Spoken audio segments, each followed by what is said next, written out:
Hi, my name is Gail. When I think about accuracy and precision in quilting, I think about the wonderful tools by Studio 180 Design. These tools allow you, by constructing the units that you make in quilting a little bit larger, to trim them down to precision. That enables you to get much more accurate blocks. Today I'm going to show you a demo on two of the tools I use from Studio 180 Design.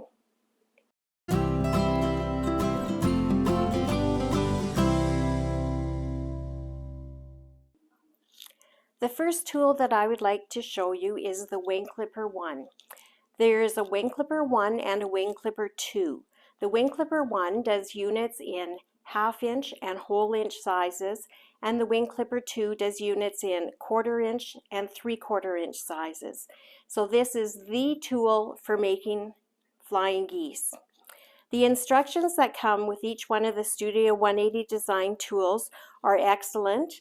They provide you with a chart giving you the cutting requirements for the different sized units, very well written directions on how to construct the units, and each tool gives you cutting for both the right-handed and the left-handed quilters. So they really take care of everything. As well, Deb Tucker has excellent videos on her website, Studio 180 Design, and you can watch them at any time to get more information about the tool. So to construct 4 flying geese at a time, which is also known as the no waste method of constructing flying geese, you are going to take a square of fabric and 2 smaller squares to put in each corner. On these squares, I've taken my Quilter's Magic Wand, put it on my light colored square on the diagonal, and I've marked the stitching lines. You're going to do that for all the small squares, and you're going to put them on opposite corners. And the important thing to remember when you're doing this is that you need to nudge the fabric in just a bit from the sides. So once it's all nudged in, these are on opposite corners, your lines are lining up, you're going to stitch right beside the line. Here's my stitching done on my unit. I don't stitch right smack dab on top of the line. I actually stitch like one thread beside it towards the center of the block, because when you fold over your fabric, it takes up a little bit of real estate. So I just stitch right beside my line rather than right on top of it. Once you have the stitching done, you're going to cut it apart once on the diagonal between your 2 lines of stitching. You will then go to the iron and you will press the little triangles up, so you're pressing the seam toward the little triangles. The next thing you'll do is take one of your smaller squares that you've drawn the diagonal lines on for stitching. You'll place it on the corner and you'll nudge it in a little bit from the edge. Then you're going to stitch right beside these lines as shown here. Once you've got your stitching done, you'll cut the unit apart between the stitching lines again. Then it's time to go to the iron once again, and you are going to press the little triangle up with the seam going towards the little triangle. Now that you've got 4 of these guys, which is what you'll get out of the 4 small squares and the 1 large square, it's time to take the Wing Clipper tool and square your unit. The Wing Clipper tool has markings on it for the different size of units. The unit that I'm making here today is going to be 2.5 by 4.5 inches unfinished, 2 by 4 inches finished. So I'm going to take this and I'm going to put it down on my block. The diagonal lines, you'll see the 2.5 inch by 4.5 inch lines within the edges of the fabric. The diagonal lines are going to intersect here at the point. The black lines that are on the tool will be going down your seam lines, and you're going to take your rotary cutter and you're going to trim up the right hand side and across the top.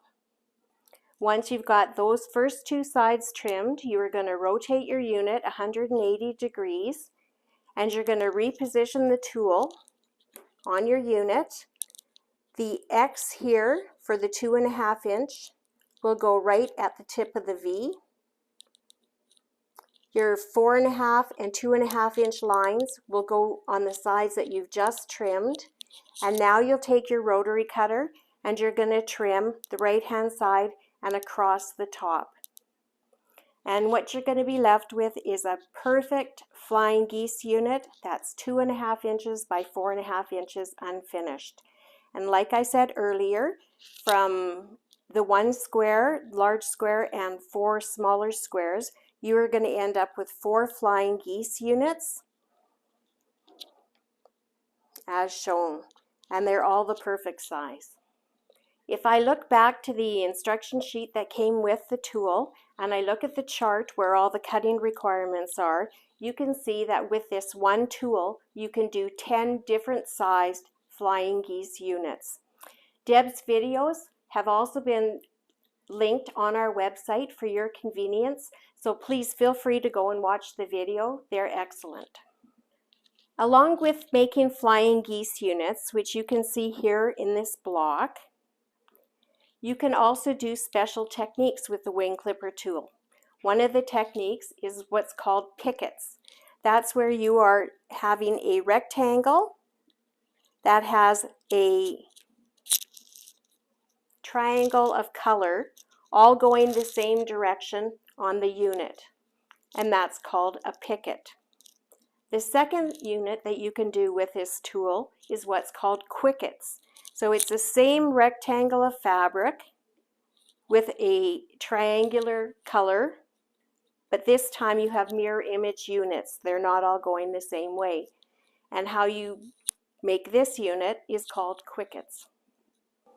The next tool that I'd like to demonstrate is the rapid fire Lemoine star.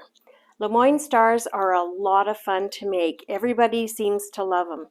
After you've learned the basic construction for the Lemoine star, you can go on and learn to do 6 different variations of the Lemoine. So for today, I'm just going to demonstrate how to do the basic Lemoine. So to bake the basic Lemoine star, you're going to start off with 2 strips of fabric that are going to be the background of your star. You are going to label one of them top A, and you're going to label the other one top B. You can just take a marking pen of your choice and just write on the top of the fabrics.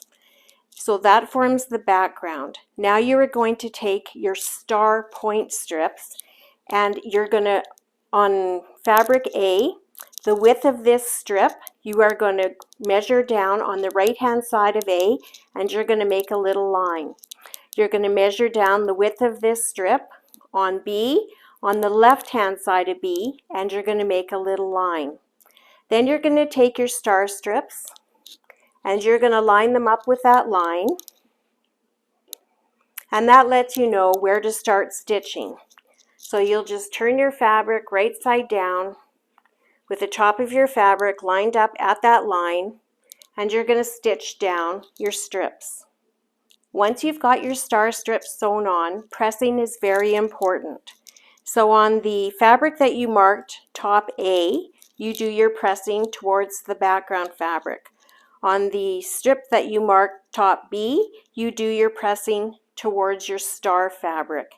Pressing them properly throughout construction of the basic Lemoine star will make sure that your seams nest when you go to construct your block and give you really nice matches where the star points meet in the centers. After you've pressed your seams, it's time to layer your 2 strip sets, one on top of the other. For right-handed cutting, you're going to put your B strip on the bottom. You're going to put your A strip on top. You're just going to match everything up, and you're going to take time to ensure that your seams are nesting nicely. Then you're going to take your rapid fire Lemoine tool, and it's time to establish your 45-degree cutting angle. So take your tool and with it pointing towards the left, I line up the dashed line, which represents your stitching line, on top of the thread of my seam. Then you're going to take a regular ruler and you're going to bring it and butt it up against your Lemoine tool. Once you have it butted up against your Lemoine tool, you can remove the Lemoine star and you're going to take your rotary cutter and you're going to make your cut. So what you've done now is you've established a 45-degree cutting angle so that you can start cutting the star points out. You'll just take your regular ruler and following the directions on the chart that comes in the instructions with the tool, you will start cutting 4 sets. So you're just going to cut one set at a time until you have 4. So this is one of your cuts that you've made. The next thing that you're going to need to do is cut off the small triangles for putting on the other side of your star. You'll take an ordinary ruler, you'll line up a solid line of the ruler with the top of the fabric, and you'll ensure that the straight edge comes right to the tip of your diamond fabric. This line that I've drawn on here represents where I would be cutting once I have everything lined up. You'll have a blunt edge at the top here, and these 2 little triangles are what you're going to be putting on the other part of your diamond. So that's what it'll look like once you've made the cut. The next thing that you're going to do is you're going to organize yourself. Organize, organize, organize. Organization is the key to survival. Separate the pieces into like piles. So you're going to end up having 4 diamonds on this pile, 4 diamonds on this pile, and 4 small triangles that will go with each of the diamonds. Now it's time to sew the unit together. So you're going to take your diamond, turn it right sides down onto your small triangle fabric. You're going to have the same amount of fabric peeking out of each side, so you're basically just centering it on there. You're going to stitch using a good 1/4 inch seam. Once you've got it stitched, you're going to press this small triangle out, and it's important to pay attention to your pressing once again. At this point in the game, your pressing has to all go in one direction. So the first seam that we pressed going this way. So when we press this one, we have to make sure that it's going the same way. That's what will get you nice nesting when you're putting the unit together. Here's an example of the pressing going in the same direction, so both seams are pressed going this way. Now it's time to trim your unit. So this has to be done at this stage of the game, because once we start putting the whole block together, we're no longer going to be able to access the sides of our diamond. So we have to make sure that our 2 sides are trimmed to the precise size right off the bat now. For my block today, I'm making an 8-inch Lemoine star. So I take the number 8 and I place that at the point of the diamond, and the 2 black lines on the tool will be traveling down my seam lines. I'm going to take my rotary cutter and I'm going to trim down the one side and up the other side. Right-hand cutters, when you go to trim, if you place your unit so it's in the 2 o'clock position, that allows you to be a little bit easier to cut. So you'll cut down the right-hand side, you'll shift your body over to the right, and then you can cut down the left-hand side. Left-handed cutters, you would point your unit to the 10 o'clock position and do the same. Now it's time to start constructing the block. So you're going to put the block together in quadrants. So you'll put 2 of the units together, and you'll see that it's making a square for the one corner of the block. When you go to stitch now, your seams are going to nest because you paid attention to the pressing as you were going at the beginning.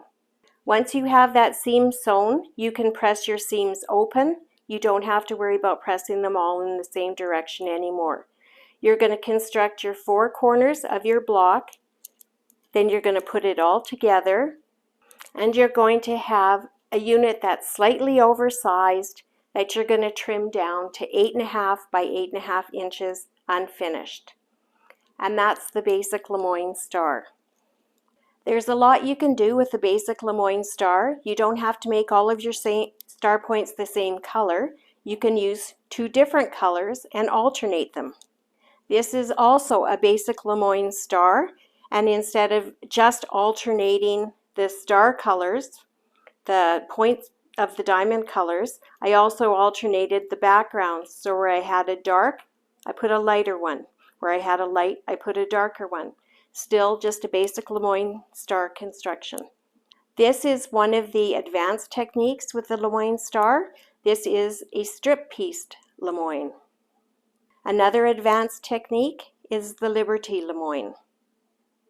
This Lemoine is called the banded Lemoine. This is a fussy cut Lemoine.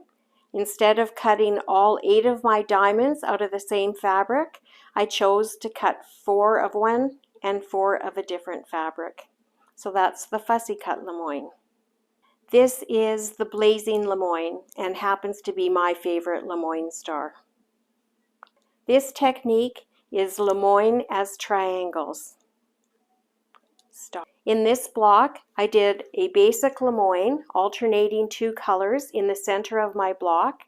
Then I used the Lemoine as triangles techniques to do each of the corners. So as you can see, there is an awful lot that you can do with this one tool. The Lemoine star classes do not need to be preceded by any of the other classes that I teach with the Tucker tools, but you do need to take the Lemoine basic construction class first before learning to do the advanced techniques, because you have to know the basics before you can go on to the extras. Coming this fall, in 2022, I'm going to be starting the Tucker University classes right from the beginning again. So hopefully what I've shown you today has piqued your interest and you'd like to join me and see what these great tools are all about.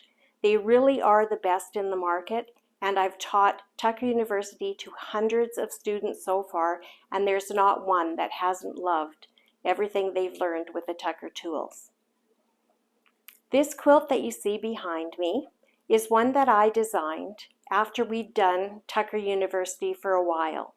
I took all of the tools and techniques that you learn in year 1, and I designed a bunch of 9-inch blocks using them. So this quilt is a representation of everything that you would learn in year 1 of Tucker U. I called the class Rule the Tool because it was a really great opportunity for everybody to learn how to use the tools and gain more confidence using them.